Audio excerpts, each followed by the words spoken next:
तो चीन के साथ विवाद अभी खत्म नहीं हुआ है। बातचीत की मेज पर कई बार मुद्दों को उठाया गया, समस्या का समाधान निकालने की कोशिश की गई, लेकिन अड़ियल चीन अब भी अपनी जिद पर अड़ा है। तो भारत भी किसी भी सूरत में अपने स्वाभिमान और संप्रभुता से समझौता करने को कतई तैयार नहीं है। वजह यहां पर यही है कि एलएसी पर सेना के युद्ध अभ्यास को देखने के बाद और मन में तसल्ली लिए अब रक्षा मंत्री ने भी एयरफोर्स की मीटिंग में जो कहा है उससे वायुसेना की ताकत में दोगुना इजाफा होता दिखाई देगा।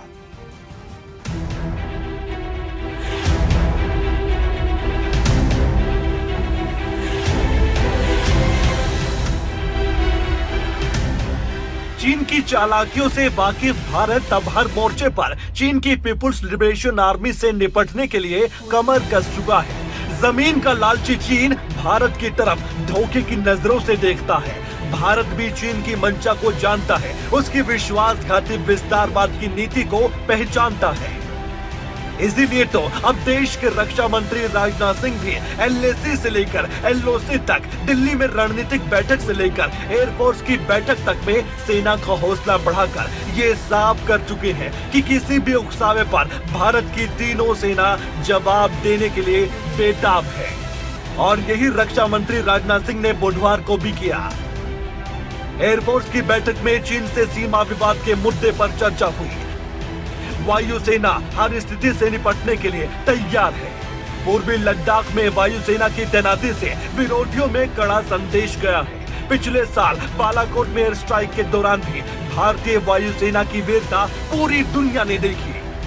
वायुसेना ने पिछले कुछ महीनों में अपनी ताकत में इजाफा किया है। देश की रक्षा के लिए वायुसेना हरदम तैयार है। वायुसेना प्रमुख air chief marshal RKS Bhadauria ने भी कहा कि एयरफोर्स कम समय में ऑपरेशन को अंजाम देने के साथ रणनीतिक तरीके से भी खतरों से निपटने के लिए तैयार रहती है। इस खास बैठक में वायुसेना की ताकत को दोगुना करने पर जोर दिया गया। एयरफोर्स की बैठक में पूर्वी लद्दाख के हालातों को रिव्यू करने और चीन से लगती सीमाओं के सभी संवेदनशील इलाकों में एयरफोर्स की तैनाती को बढ़ाने पर भी ध्यान दिया गया। एयर डिफेंस सिस्टम का रिव्यू करने की भी खबर सामने आई है। राफेल विमान भी अब भारतीय वायुसेना की शान बढ़ाने के लिए तैयार है। दुश्मनों के दांत खट्टे करने के लिए एयरफोर्स के लड़ाकू विमान आसमान को चीरने का दम भरने लगे हैं। एयरफोर्स की पावर को भी अब इतना बढ़ाया जाएगा कि दुनिया की कोई भी ताकत वायुसेना के आगे टिक नहीं पाएगी। चीन को कड़ा संदेश पहले ही दे दिया गया था। अब एयरफोर्स की अहम मीटिंग में रक्षा मंत्री को आश्वस्त कर दिया गया है। एयरफोर्स के चीफ ने पूरी वायुसेना की तरफ से ये संकेत दे दिए हैं कि आदेश होगा तो किसी भी देश की हिमाकत का घातक जवाब दिया जाएगा। न्यूज डेस्क कमल कौशिक की रिपोर्ट, खबरें अभी तक।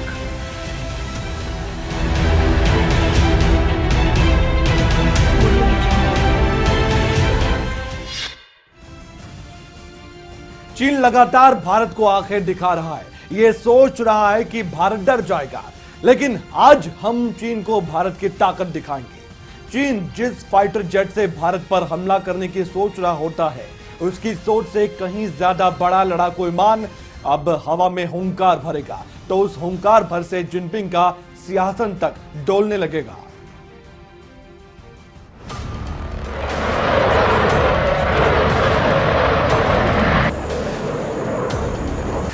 फ्रांस से आ रहा है चीन को खत्म करने वाला हथियार।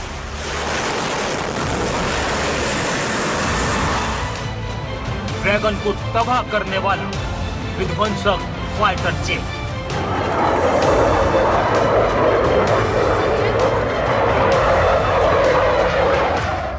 जो अपनी गति से हवा को चीर देगा और चीन के सपनों को चकनाचूर कर देगा। ऐसा रक्षक जो किसी भी मौसम में उड़ान भर सकता है, दुश्मन को मार गिरा सकता है। तो चीन अब संभल जाए।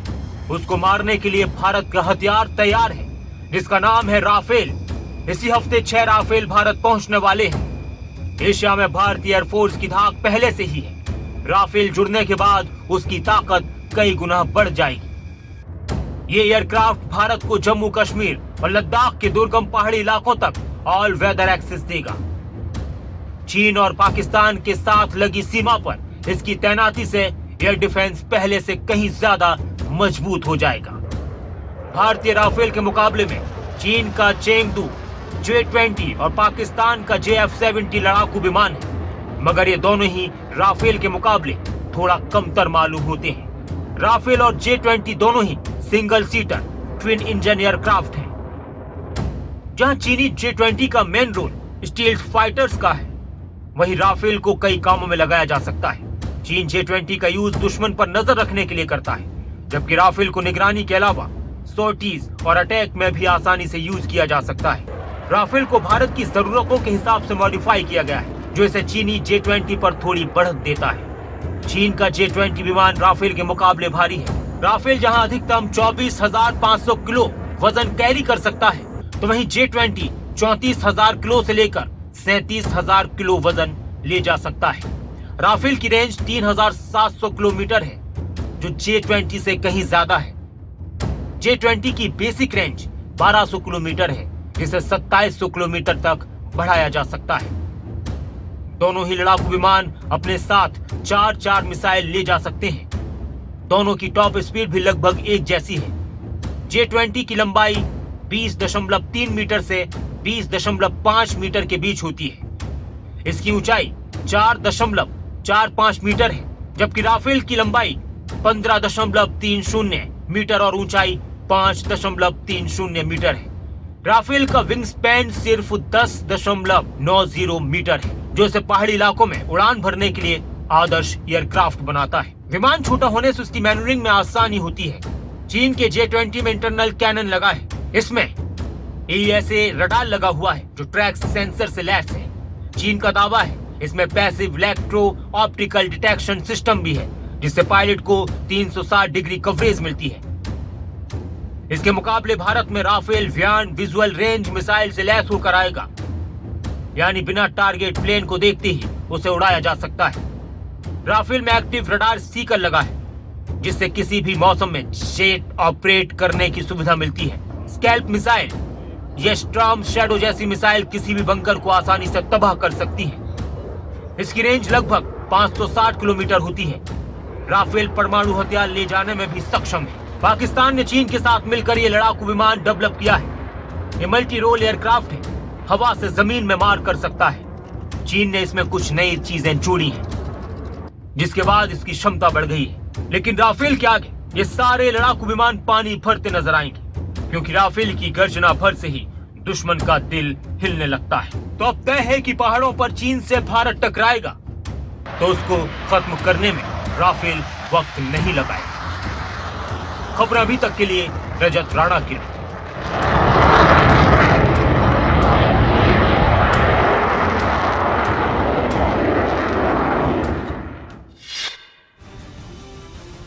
तो भारत समेत एशिया में पड़ोसी देशों के साथ चीन की दादागिरी बढ़ती जा रही है। अमेरिका ने पहले ही ड्रैगन की कमर तोड़ने का मन बना लिया है। अब चीन को सबक सिखाने के लिए एक और महाशक्ति सामने आ गई है। वो महाशक्ति दुनिया का सबसे घातक फाइटर प्लेन F-35 की फौज बनाने जा रही है, और उसे साथ मिला है सुपर पावर कंट्री अमेरिका का।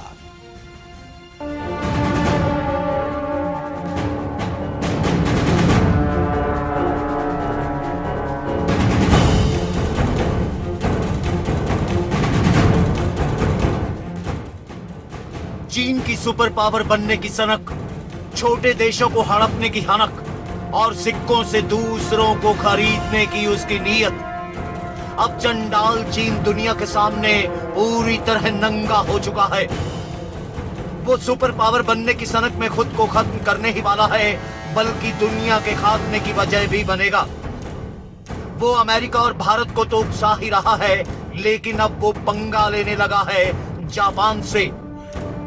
चीन की दादागिरी से निपटने के लिए जापान रेडार की पकड़ में नहीं आने वाला, क्योंकि वो दुनिया के सबसे घातक फाइटर प्लेन F-35 की फौज बनाने वाला है।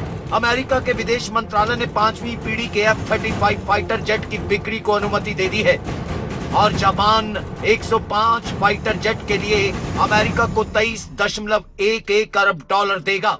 माना जा रहा है कि चीन सेना की बढ़ती घुसपैठ से निपटने के लिए जापान ने इस फाइटर जेट को खरीदने की अपनी इच्छा जाहिर की है। जापान सरकार ने 63F-35A और 42F-35B फाइटर जेट खरीदने की इच्छा जाहिर कर दी है।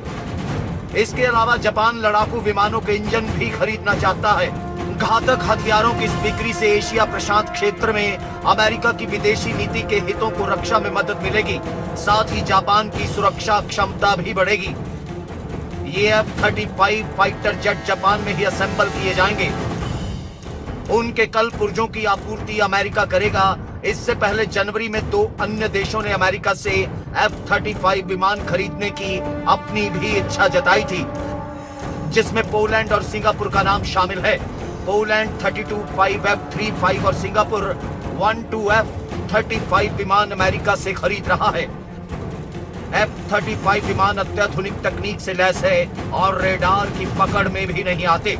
ऐसा इसलिए हो रहा है क्योंकि भारत के साथ लगातार ड्रैगन तनाव को बढ़ाता जा रहा है। लिहाजा इससे पहले कि अमेरिका अपने हजारों सैनिक जापान से लेकर ऑस्ट्रेलिया तक पूरे एशिया में तैनात कर चुका है, उधर ब्रिटेन ने भी अपने हजारों कमांडो सुएज नहर के पास तैनात कर दिए हैं। तो उधर चीन लगातार अपनी सेना पर भारी खर्च करने में जुटा है। एक अनुमान के मुताबिक चीन रूस के मुकाबले 3 गुना ज्यादा पैसा रक्षा पर खर्च कर रहा है। इसका मतलब साफ है कि चीन अब किसी बड़ी साजिश की फिराक में है। चीन की रणनीति है कि अमेरिकी जंगी जहाजों और फाइटर जेट को अपने करीब पहना आने दे। इसके लिए चीन अपनी मिसाइल क्षमता को बढ़ा रहा है, साथ ही रेडार क्षमता को और ज्यादा आधुनिक बनाने में जुटा है ड्रैगन। तो उधर अमेरिकी सेना के वैश्विक संचालन में 3 बदलाव आए हैं। पहला, अमेरिकी सेना का ध्यान अब यूरोप और पश्चिम एशिया से हटकर एशिया प्रशांत इलाके पर हो गया है। दूसरा, अमेरिकी सेना का जमीनी जंग की बजाय समंदर और हवा में युद्ध पर फोकस हो गया है। तीसरा, ट्रंप प्रशासन अब अमेरिकी सेना पर होने वाले खर्च को घटाना चाहता है। चीन से साउथ चाइना सी, ईस्ट चाइना सी या हिंद महासागर में युद्ध लड़ना पड़ा तो दुनिया की बड़ी ताकतें भारत के साथ मिलकर ड्रैगन के खिलाफ मोर्चा खोल सकती हैं, जिसमें अमेरिका सबसे आगे रहेगा। यही वजह है कि प्रशांत और हिंद महासागर में भारत भी अपनी नेवी की ताकत को बढ़ाने में जुट चुका है। चीन जापान ही नहीं बल्कि ताइवान के साथ भी तनाव बढ़ाने में लगा है। लेकिन अब चीन की गर्दन तोड़ने के लिए दुनिया का एक ऐसा ग्रुप सामने आ गया है जो उसकी हेगड़ी तोड़ने में जरा भी वक्त न लगाएगा। वजह साफ है कि चीन से उसकी हर मक्कारी का हिसाब लेना है और उस फ्रंट में सबसे आगे रहेगा हिंदुस्तान। स्पेशल डेस्क से रजत राणा, खबरें अभी तक।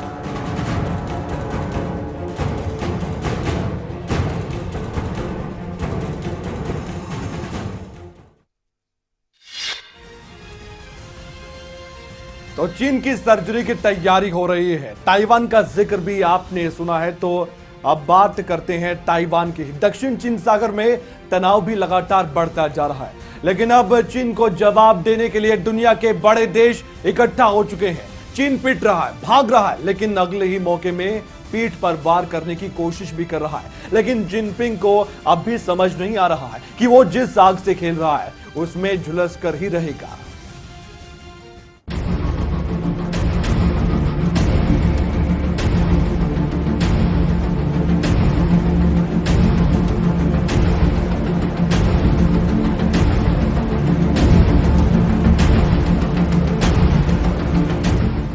चाइना सी जो इस वक्त बैटल ग्राउंड में तब्दील हो चुका है।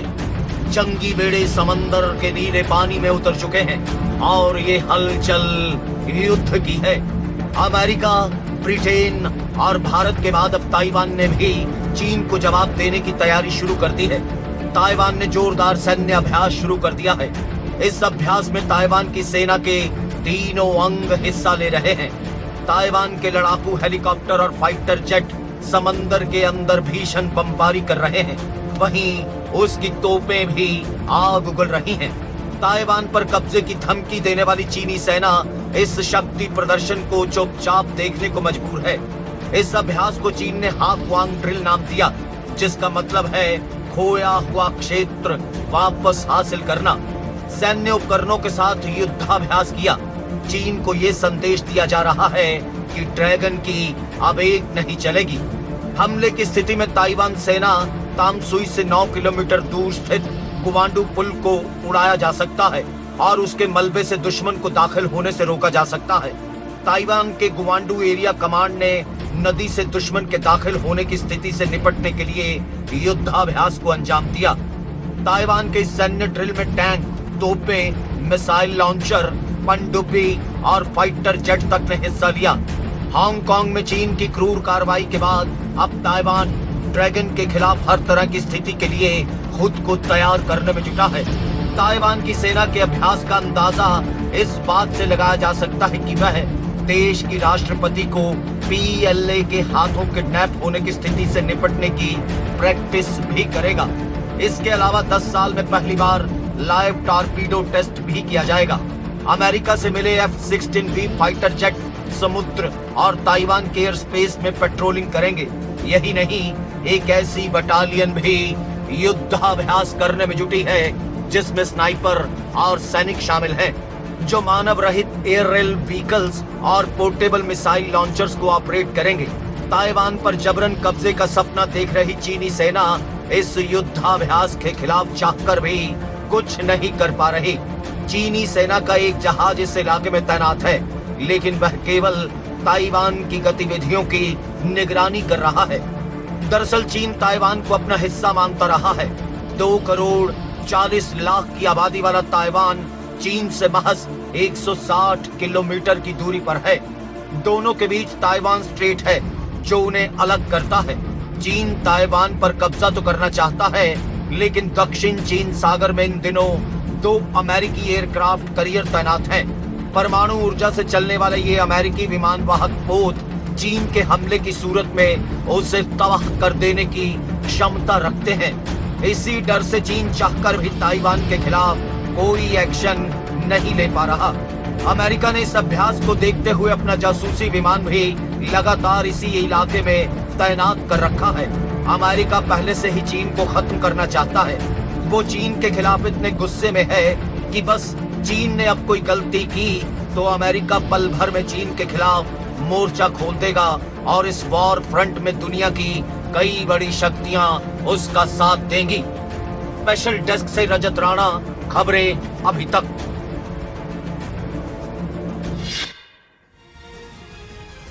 इतिहास गवाह है कि चीन ने कई देशों पर धोखे से कब्जा किया है, उनमें से एक तिब्बत भी है। लेकिन अब चीन का खेल लगभग खत्म है। चीन के पापों की लिस्ट बहुत लंबी हो चुकी है।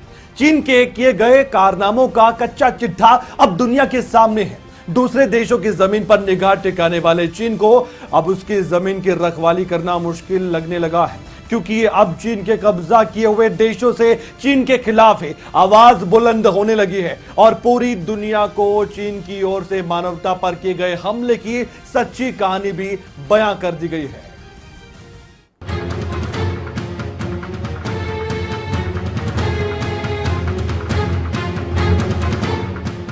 अब चीन को चीन की ही भाषा में जवाब देने की तैयारी हो चुकी है। दुनिया के कई देश चीन के खिलाफ एकजुट हो चुके हैं। चीन ने जिन जिन देशों पर कब्जा किया है, वहां से भी चीन के मुखालफत करने की आवाजें उठ चुकी हैं।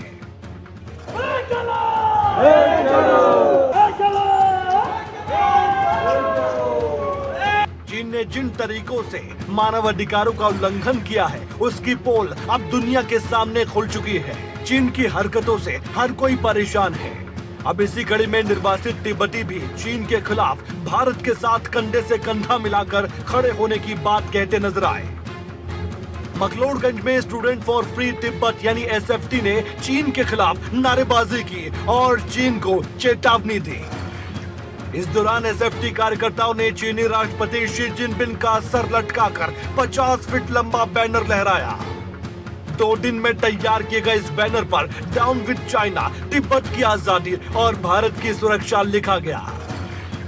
यानी तिब्बत पर कब्जा करने वाले चीन को अब आने वाले वक्त में बहुत बड़ा खामियाजा भुगतना पड़ सकता है। SFT ने ह्यूमन राइट्स काउंसिल में चाइना को वोट न करने की अपील की है। यह अपील अंतर्राष्ट्रीय समुदाय से की गई है। प्रदर्शन करते हुए एसएफटी के कार्यकर्ताओं ने ये भी कहा कि हम भारत सरकार के आभारी हैं जिन्होंने हमें यहाँ शरण दी है। और साथ ही चीन की पोल खोलते हुए ये भी बताया गया कि तिब्बती धर्मगुरु दलाई लामा पर गाना बनाने वाले 2 कलाकारों और उस गाने को शेयर करने वालों को चीनी सरकार की ओर से सजा दी गई है। मैसेज बहुत ही क्लियर है, तिब्बत की आज़ादी, भारत की सुरक्षा। जब तक तिब्बत एक आज़ाद देश नहीं घोषित किया जाएगा, इंडिया, भारत हो या बाकी के देश हो, नेपाल, भूटान, जो हम अभी देख रहे हैं, उसमें चीन का घुसपैठ, उसमें चीन का दबंग आप देखते रहेंगे और होता रहेगा। इसीलिए हम भारत सरकार से निवेदन करते हैं कि ये समय ही सही है तिब्बत को एक स्वतंत्र देश का मान्यता देना, और तो और वन चाइना पॉलिसी को रिजेक्ट करना। इस दौरान ये भी कहा गया कि 23 जुलाई का दिन कम्युनिस्ट पार्टी ऑफ चाइना के लिए बहुत बड़ी खुशी का दिन होता है, लेकिन 3 से 4 देशों के लिए ये दिन एक दुख का दिन है, क्योंकि हजारों लोगों को चीनी सरकार ने मौत के घाट उतारा है। 1959 में चीन ने तिब्बत में कई तिब्बतियों को मौत की नींद सुला दिया। इस दौरान भारत से मांग की गई कि तिब्बत को एक स्वतंत्र देश की मान्यता दी जाए। हम जैसे Tibet, East Turkistan, southern Mongolia, Taiwan, Hong Kong के लिए ये बहुत ही आज दुखद की बात है, क्योंकि सीपीसी का जो फाउंडेशन है, उसका जो नींव है वो ब्लड शेड पे है, वो डिक्टेटरशिप पे है और टिरनी पे है।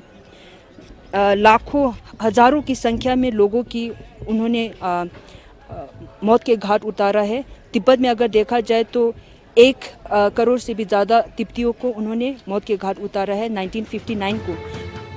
अब कुल मिलाकर निर्वासित तिब्बतियों ने एक सुर में चीन के खिलाफ आवाज बुलंद करने की कसम खा ली है। इससे पहले भी कई प्रदर्शन किए गए हैं, लेकिन अब 50 फीट लंबा बैनर लहराकर निर्वासित तिब्बतियों ने ये साफ कर दिया है कि तिब्बत को आजाद करवाकर ही ये रहेंगे, वरना ये चीनी सरकार के खिलाफ अंतर्राष्ट्रीय समुदाय में जाकर चीन की पोल भी खोलते रहेंगे।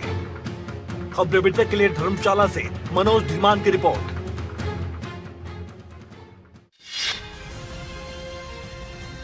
तो जल्द ही चीन की सर्जरी होने जा रही है, क्योंकि चीन अब भी अगर अपनी नापाक हरकतों को अंजाम देता रहा तो दुनिया भर के कई देश भी उसके खिलाफ ये सर्जरी करने को पहले से ही तैयार होंगे।